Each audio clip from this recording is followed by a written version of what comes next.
My mouth makes it easier to talk. Yes. Okay. I started it. So what's something that you're proud of? So I think right now I have a lot of measurable accomplishments with my book and graduating college.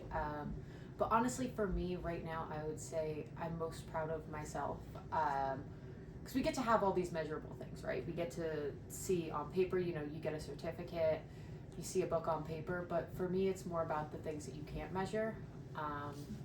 Because I've come very far, and this was a long journey, and there were a lot of times that I didn't think I was going to make it, didn't think that I was going to get to this point. So I think out of anything, I'm most proud of the fact that I pulled myself together and got to where I am. Because that in and of itself was probably the biggest journey there. Right. Let's see.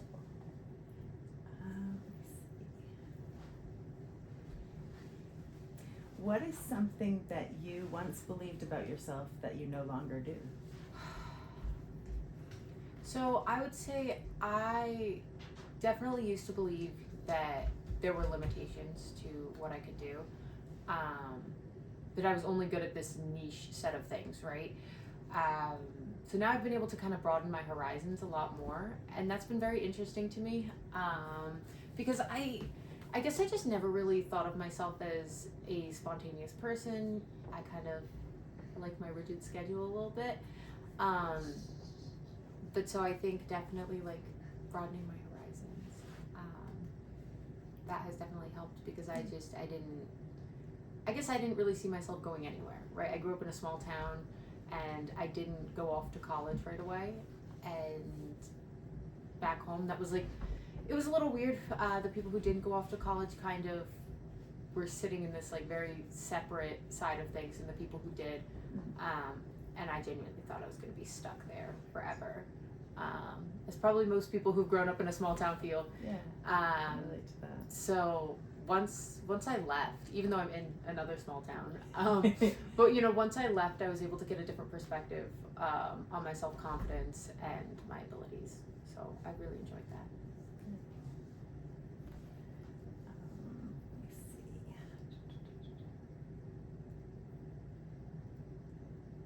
What belief or mantra has carried you through difficult times? There's so many of them.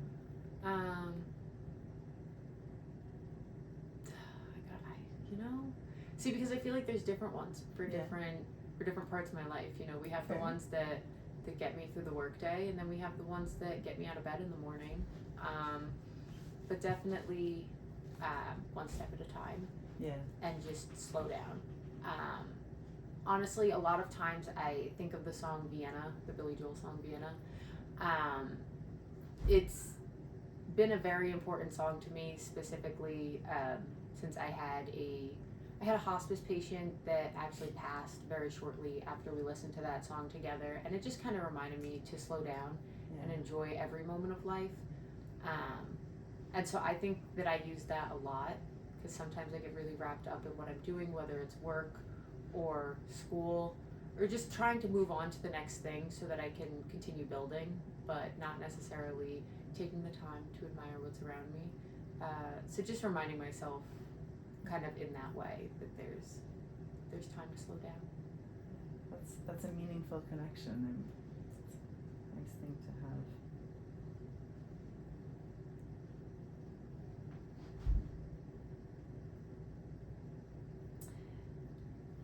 What do you think women need more from each other? Understanding, especially working in a traditionally male-dominated field. Now, I know we've made a lot of progress with that in recent years, but it tends to, my own perspective of it, and what I've experienced is that in a field where there's so few females, that there seems to be a lot of like competition, and I'm not really sure why specifically, because I'm more of a camaraderie person. We need more girls, if that makes any sense. You don't have to like everybody, but exactly, you don't have to like everybody, but being willing to just help out. I think is a really big thing, and kindness and understanding, because everyone's going through something, and even if their something isn't as measurable as yours, it's big to them, and it affects everybody differently. So let's just give people a little bit of grace, because especially women in general, we have so much going on. There is 7,000 things that could be happening, and you don't know what someone's carrying. Just try not to judge people as much. Judge them in your head. Like that's the thing. Keep it to yourself. Exactly. Like I'm not asking for much here. I'm not saying like don't have your own opinions. Right. But sometimes if they're hurtful towards somebody, maybe we could rephrase it in a nicer, like positive commentary, I guess, would be more helpful, because I think, especially in society now, we focus so much on the negative. We need more positivity. Yeah, I agree with that wholeheartedly. We need to be positive Great influences answer. for each other. Yes. Hence wicked wise women. Exactly. That's what I'm trying to do here. Let me see. We just got a couple more sections. Okay. Let's see.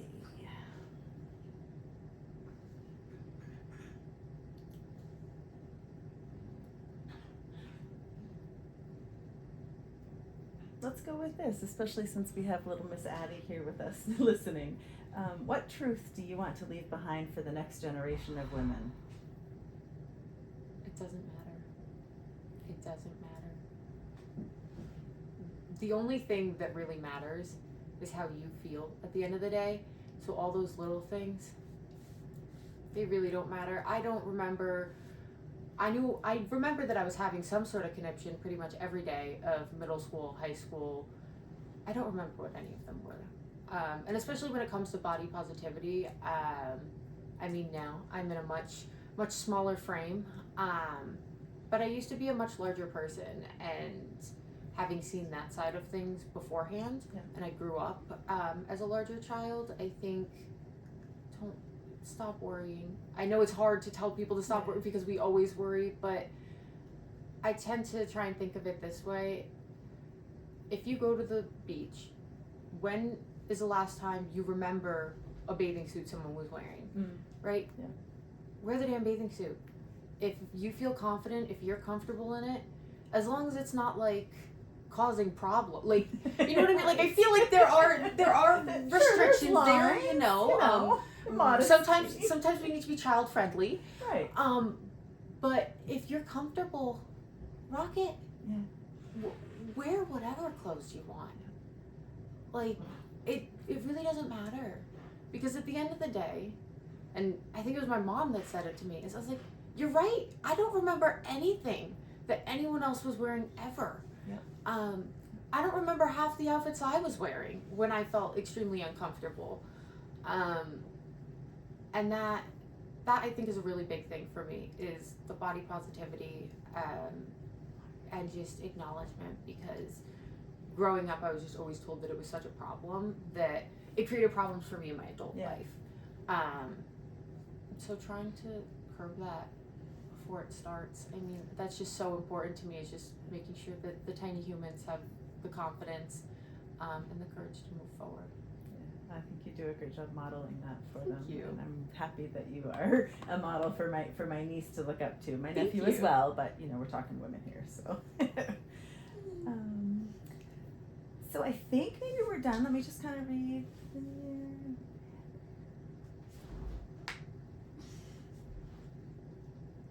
Watching you do gymnastics over there. It's fluffy. I don't know. Do you want to start any of those sentence starters? Do you want to? Yeah.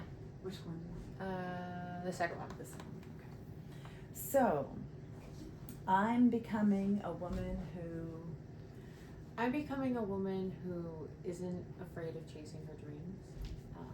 I held off for so long and doubted myself, was giving myself reasons why it wouldn't work. So I'm becoming a woman who doesn't back down from a challenge, and who's ready to pursue the challenges that I want to pursue, and just not be bothered. And just not be bothered by the opinions of everyone else around me. If I'm doing the right thing for me, I'm doing the right thing for me. That's right. Living your truth. I love Exactly. it. I love it. I love it. So, this is not unscripted. This is completely unscripted. Tell me about your book. You got a book. I want to Okay. buy it. How much is it? Tell me Okay. what. So the book is $16.99. Okay. It is Done. available. We have an ebook, Okay. and then the pre-order is available on Amazon, and it gets fully released on June 16th. So I will be. So this is. I like- will be leaving you here with a pre-release copy. Oh, I am lucky. I know, so fancy. Oh. But basically, this actually Wonderful. stemmed from. So the book is called Becoming Numb: Yeah. 5 Years of Life, Death, and Everything in Between. Yeah. And it's a collection of memoirs and reflections from the first 5 years of my EMS career.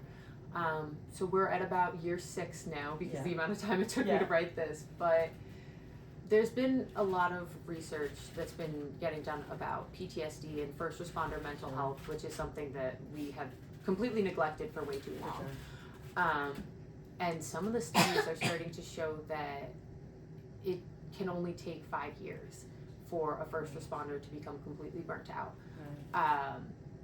So that was like a very stark awakening for me, because I think I read that somewhere around my 4.5-year mark. Kind of just starting in a career. Exactly. if, you know, And so without to any think that so issues. many people hit that 5-year point and they're done. Yeah. Like they don't feel like they can do it anymore. And it's a really big part of it comes from the fact that it's just such a mentally grueling job, and there's not always a ton of support.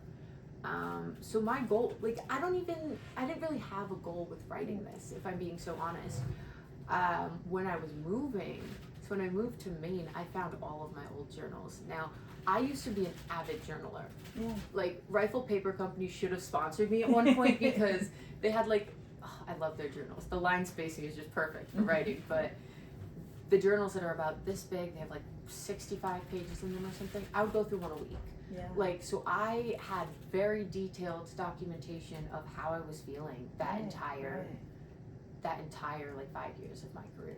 That was probably very valuable to you at It the was. time to record it and work through Exactly, it. and now to look back at it, it's very interesting because there's so many, I talk about it a lot in one of the chapters, but there were so many promises I made myself at the beginning of my career that those went out the window very quickly. And everything that I thought was gonna come from this, like it became something so different, and I fell in love with the career for different reasons than I initially thought I would.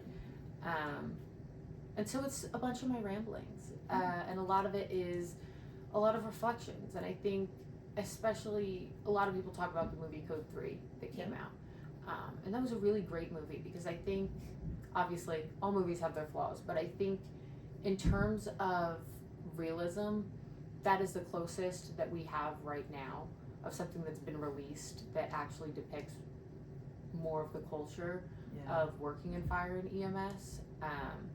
Because I was raised in the EMS system. Yeah. I became an EMT when I was 17 years old, and I had been working in healthcare since I was 15.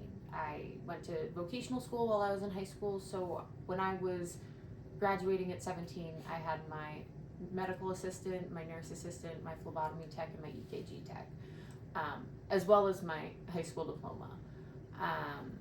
And then shortly after I graduated, I was working at a pediatrician's office for a while, and that's kind of when COVID hit. And so I just started seeing the overwhelming need in the community, because back where I'm from, all of the ambulances are volunteer. It's not paid like it is up here. So we were relying on people to leave the safety of their homes during a very unpredictable time to come in and provide health care, a lot of times without the proper equipment. Right. And so that was hard. Like, that was very taxing on our volunteer systems, and I'd always been passionate about healthcare, and my aunt had been working in EMS, and so I jumped right into it. And being the middle of COVID, I was definitely baptized in a ring of fire. I was going to say that was a time when a lot of people were leaving healthcare because it was just so difficult. Exactly. So to have that be my first experience, I think in a way I'm lucky. Yeah. Because I was able to kind of see the extremely stressful side of it ahead of time. But can make it through that, you can make it through And anything. that's kind of what I was telling myself. Is I was like, we just have to get through this. We just have to get through this. And it's so interesting to me because, like you said, so many people were walking away during that time, rightfully so. I totally understand that. Game changed. Exactly. But I never thought that I was going to fall in love with the profession the way I did. I was going to nursing school, which I decided to say la vie to that because it didn't appeal to me. I didn't want to be doing one thing every day. And so the great part about what I do is there's never the same day twice. Some very familiar days. We get a lot of deja vu days. Oh, I it's bet. like, I feel like we've done this before. Yes.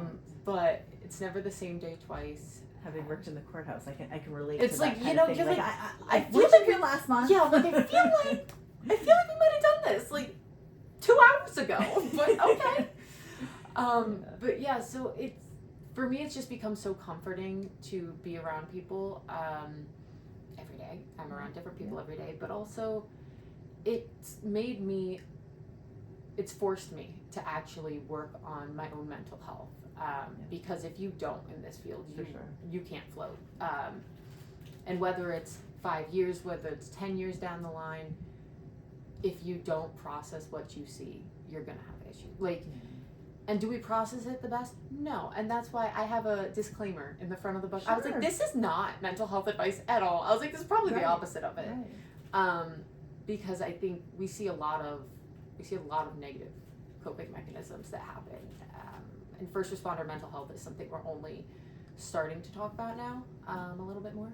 And I know that they're now starting to do more studies because we do a lot of studies on PTSD in veterans, and even that is completely underfunded. But we do a lot of studies with veterans, but we don't study people who work in fire and EMS. They're starting to, but because, and this is not to say that any PTSD is worse, but a lot of times there are very big differences when it comes to how we function. Because when we experience PTSD, a lot of times you have this extremely traumatizing moment. You're in the back of an ambulance, you have an extremely traumatizing moment, you lose a child, and you are expected to just get lunch, turn around, refuel, restock, and go about your day. And they'll bring in like a crisis response team for us to talk to, but we have shift work, it's one of those things where in that moment, a lot of times people don't want to talk about it, and people don't want to admit that they're having a hard time, because the hardest time I've noticed for me is that drive home. That drive home sucks after a rough call, and I feel like we just need to, the book was really, releasing it was because I was going through a lot of emotions as I was writing it, and I never really expected to actually publish it. But I was talking to some of my other friends that work in EMS, and they were like, I didn't know that other people felt the same way. And so to share that, and I know that there's going to be a lot of pushback with it, because I know that everyone's experience is different. And so when it comes to what I've written, it's mostly focused on me and how I felt in the moment. And there are some patient-related stories, and so most of the stories are very, very vague. And I did that on purpose because I don't think that it's fair to a patient's family. I don't think it's fair to a patient to really be broadcasting their moments. But more so generalizations about what happened and how I was feeling when it happened and how I feel about it now. Because in retrospect, there were a lot of things that I was like, oh, that was terrible at the time because I was 18 years old. And now looking back at it, I realize how much I've grown since that moment. And just being able to look forward to moving forward in my career, because I'm on the verge, like I just got my paramedic license, right? So I just, congratulations. Thank you. And so to have that be a new start, right in this time is very weird. It's very exciting, and we're opening a new chapter, but it was very cathartic for me to write this. Like, it really was. Well, it sounds like it could be a cathartic read, right? Mhm. It sounds like you hold space for someone else who's having similar experiences, and you're not trying to say, oh, you need to do this or you need to do that, but more just like, hey, I've been down there, you know, and Exactly. just kind of like, this is Like- how it was for me. Exactly, and especially like breaking those barriers, because I think there's a hard line to kind of toe between professionalism and we need to heal, Right. because there are some times where there's a quote in there and I can't remember exactly what it is. Sometimes surviving doesn't always look professional. Yeah. It doesn't. Because we are the people that respond to the worst days of people's lives. If anyone thinks about when they called 911, whether or not it was the worst thing that actually happened is a different story, but they were calling because in their mind, that was the worst day of they needed us. And so to be responding to people's worst days all the time it can be a really big burden. Sometimes, like if you're having a terrible day, you need to check that at the door. Yeah, there's not room for that. Yeah, there's not room for that, and it's hard to kind of shut yourself off a little bit. But sometimes you gotta be childish. We all have a terrible sense of humor, but you know, you just gotta do random stuff sometimes. I've been known to just in the middle of a night shift just do some cartwheels in a parking lot, shotgun a Red Bull because it's 4 a.m. and I have to keep driving and I'm exhausted.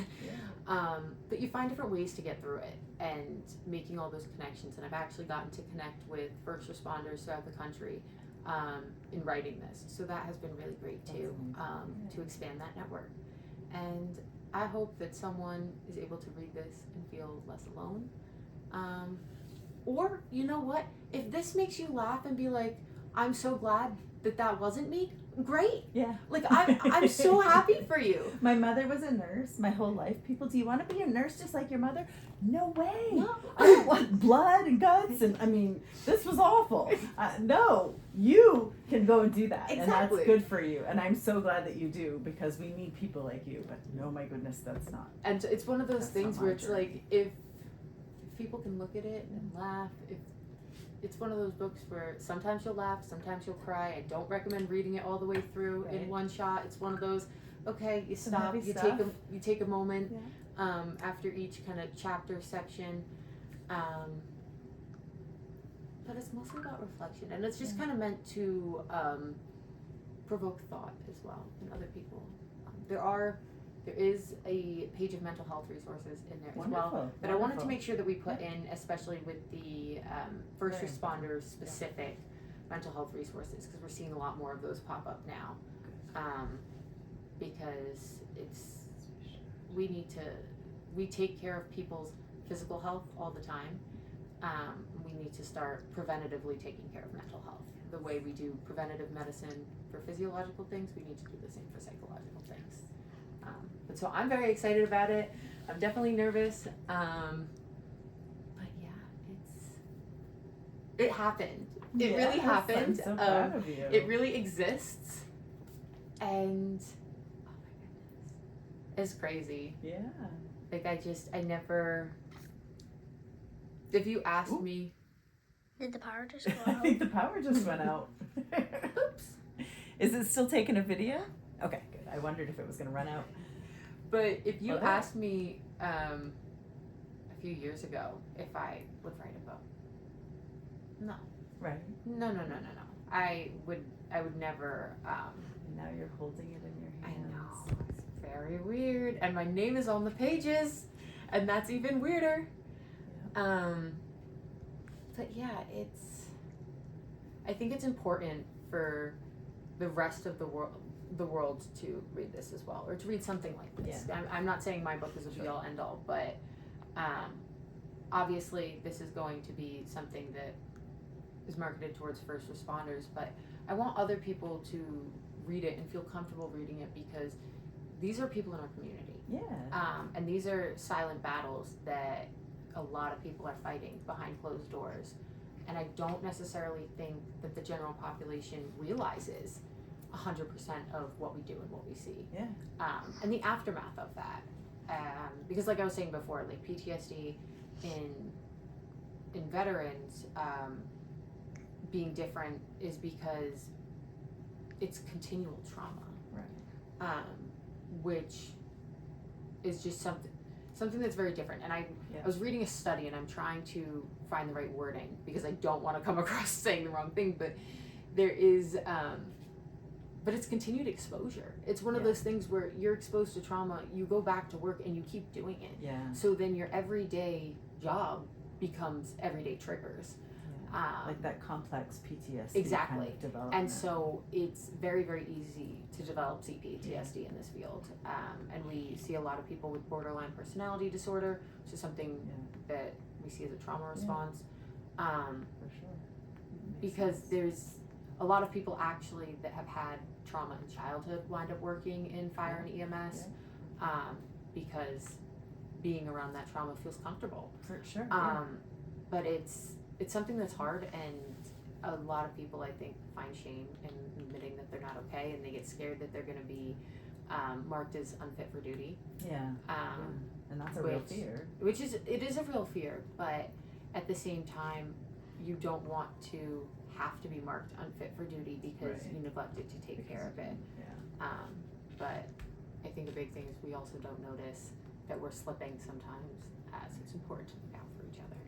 Because I will say I've had multiple partners that I've worked with that they've noticed that I was having a rough time before I even put together that that's what was going on. So that camaraderie and community has been really helpful through all of it. Those soft skills that are hard to measure, but they're really important.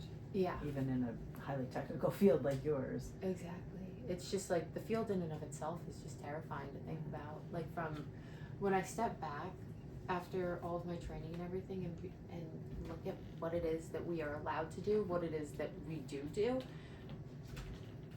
And it scares me sometimes. Like and it's not that I don't think I can do my job. That's not it at all. But it's one of those things where sometimes you'll just turn around and you look in the mirror and the weight of all that responsibility comes back. Because we are tasked with making split-second decisions in the field. Life or death split-second decisions. That doctors who have gone to school for 12 years are usually making at a hospital or at a doctor's office. And so I laugh about it now. Well, I used to laugh about it more when I was a basic EMT because I was like, I went to school for 3 months and y'all are trusting me with a lot. But now, like, even getting my paramedic license at 23, like, just those 2 years of school added on to it, I'm like, that's the training we get. We are dealing with really, really big emergencies. Not all the time, but just the fact that that's something we get trusted with. It's wild. And heavy. It is really heavy. And it's hard to not bring that home too, because that's another aspect of it, is the way that it affects your home life and it affects everything else about your life, because it can be very all consuming sometimes. So I'm just hoping that this at least does some good for someone. Well, I am utterly impressed by you. Thank you. I'm proud of you and thrilled to be a part of, this whole process, and I'm happy to have you as part of Wicked Wise Women, and Thank this you, is thank wonderful. you. Oh, I'm so excited to be a doing part all of it. this. Of course. You can